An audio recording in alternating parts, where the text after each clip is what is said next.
tem uma questão aqui que muita gente está perguntando, Lorena, que idade, a partir de qual idade pode ser diagnosticado o TDAH? Porque tem uma mãe aqui que falou que o filho foi diagnosticado com 3 anos de idade. Eu achei muito cedo. É muito pequeno, né? A gente sabe que a criança, para ter já maturidade, para você dizer que ela tem sintomas, para dar um diagnóstico definitivo de transtorno de déficit de atenção, a criança tem que ter já uma idade que em torno de 6, 7 anos.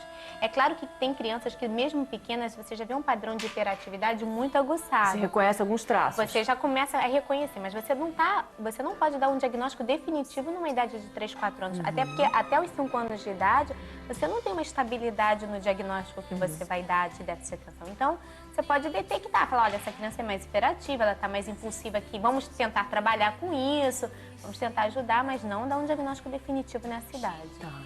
E uma dúvida também que as pessoas, eu escuto muito as pessoas dizerem assim, isso é uma doença desse século, né? E na verdade já existiam descrições desde 1800 e tanto, né? Só não tinha esse nome. Quer dizer, então você culpar o que acontece, né, no mundo, o nível de estresse, a carga toda e também as opções, porque as crianças hoje têm muito mais atividades, né? Multitarefa, né? E tal. Isso agrava os sintomas da doença, mas não quer dizer que é causador. De maneira nenhuma é causador, né? O que acontece é que o déficit de atenção já recebeu inúmeros nomes ao longo desse caminho todo. Já foi lesão cerebral mínima, disfunção cerebral mínima, síndrome hipercinética da infância, né? E o que a gente vê é que não é uma doença do mundo moderno, é uma doença que sempre esteve presente. Só que há 30 anos atrás a demanda era muito menor do que agora. Hoje em dia a criança tem um número de estímulos, né? Um número de exigência, um grau de exigência que acaba tornando aqueles sintomas mais evidentes. Mas, por exemplo, o Celso, né, que já é adulto, provavelmente os filhos dele tiveram mais acesso ao tratamento mais precocemente, sinalizaram mais isso, mas o comprometimento que você teve... A informação que a gente teve foi mais a informação foi melhor, mas o comprometimento, o sofrimento que você teve ao longo da sua vida é o mesmo que hoje um paciente. Mas sabe o que é engraçado aqui no fórum? Grande número de pessoas que foram diagnosticadas depois de adultos. Tem muita gente aqui, o Éder tem 39 anos. Porque agora a gente tem ferramentas para identificar. Porque hoje você tem justamente o que não existia antes, que é a informação. Né? Quer dizer, a informação dá a possibilidade das pessoas saberem o que tem, buscarem tratamento e terem uma vida, uma qualidade de vida melhor. Você estava falando dessa coisa do diagnóstico tardio, né? Quer dizer, ao longo de muitos anos eu levei meus filhos a vários especialistas e todos disseram que eles não tinham nada.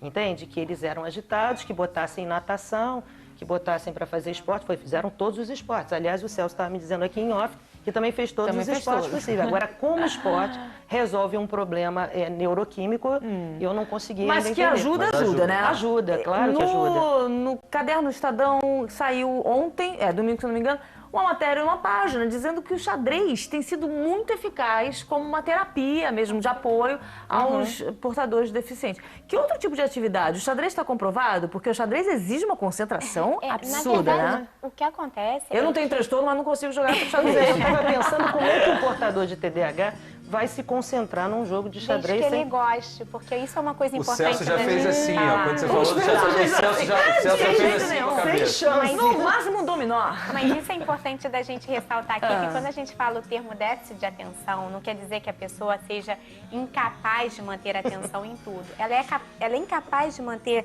aquela atenção em coisas mais monótonas, mais cotidianas, que suscitem menos interesse. Mas quando uma coisa vem com uma certa carga afetiva, seja por um prazer muito grande ou por um medo muito grande. É muito comum pais, né, que têm crianças com déficit de atenção falar: meu filho não estuda nada um ano inteiro, mas aí chega no último dia, naquela prova que ele acha que vai reprovar, ele senta, ele tem uma concentração, doutora, mas ele está sob medo, ele está sob aquela pressão. Então isso vai ativar determinadas áreas do sistema límbico que conseguem ultrapassar aqueles sintomas do déficit de atenção e a criança consegue se concentrar. Supera por um período curto, por um período consegue. curto, Mas com então, muito sofrimento, né?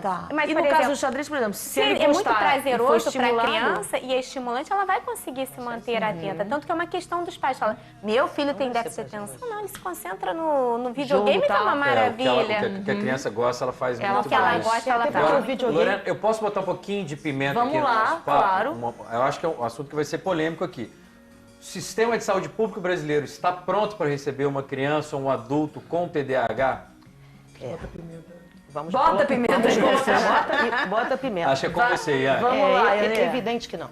né? É evidente que não. A gente estava conversando exatamente sobre isso ainda há pouco, que infelizmente as pessoas que conseguem ter acesso ao tratamento normalmente são pessoas de um nível socioeconômico mais favorecido, porque o sistema de saúde não só não oferece nesse momento esse tratamento, como muitos profissionais desconhecem o diagnóstico. Ou seja, para a gente falar em oferecer atendimento público, é preciso primeiro que esses profissionais estejam capacitados. Então, pelo que eu conheço, os dados que nós temos na associação, não é feito. Algumas universidades, né, como a Universidade Federal do Rio de Janeiro, onde a doutora Isabela trabalha, que é o Grupo de Estudos de Déficit de Atenção, faz esse atendimento gratuito. Esse atendimento é feito pela pesquisa. É a Universidade Federal da Bahia, a Universidade Federal de Porto Alegre, algumas universidades federais oferecem esse atendimento em regime ambulatorial com dados escolhidos para as pesquisas, mas eu desconheço isso dentro do sistema de saúde como um todo. É um dado preocupante, né? Quando a gente sabe que existe de 5 a 7% de crianças com esse transtorno em todos os lugares desse país. É caro, né? Do país inteiro. E não é caro, né? E o tratamento não é caro. O tratamento não é caro. Não é caro. Agora, voltando à história do diagnóstico precoce, você que ainda tem filhos na idade em pré-adolescente, não, criança ainda, 8 e anos. adolescente, né? Quando você e sua esposa começaram a sentir que estava na hora de procurar ajuda, que idade tinha? O mais velho tinha 11 anos. 11 anos. Tá. E o menor? Eles têm 8 anos de diferença. Então tinha 2 ou 3 anos. 2 ou 3 anos. Mas de ele não idade. foi diagnosticado imediatamente. De imediato, não. Os problemas com o Vitor começaram exatamente, o mais velho começaram exatamente na escola. Quando ele entrou para a escola, ele tinha dificuldade de aprendizado. Então a gente tentou algumas coisas, 7, 8, 9, em torno dos 10 anos a gente procurou tratamento. Com o mais moço, ele entrou para a escola aos 6 anos. E você já tinha tido essa E nós já tínhamos experiência, a experiência. então ficaram Ele- atentos. O mais velho já estava em tratamento, eu também. Então nós procuramos O e aí foi segundo confirmado. filho o segundo filho, como disse o Celso, é sempre mais beneficiado. Lá em casa foi a mesma coisa. Mesma o primeiro coisa? Ah. pagou o preço, o segundo veio a reboque, já sabíamos que existia, então já intervimos mais cedo, então já as consequências foram evidentemente muito menores. Né? Embora nós os três tenhamos comportamento completamente diferente. Nunca é o mesmo comportamento. Tem um essas especialista variantes, né? americano. A predominância é outra. Tem um especialista americano, chama-se Sam Goldstein, ele já esteve conosco aqui há 2 anos atrás, num congresso que nós, da associação, fazemos com especialistas do mundo inteiro, e ele diz uma frase muito interessante, que ele diz assim, quem vê um TDAH, vê um TDAH. Ou seja, o transtorno do ponto de vista da sintomatologia, é igual para todo mundo.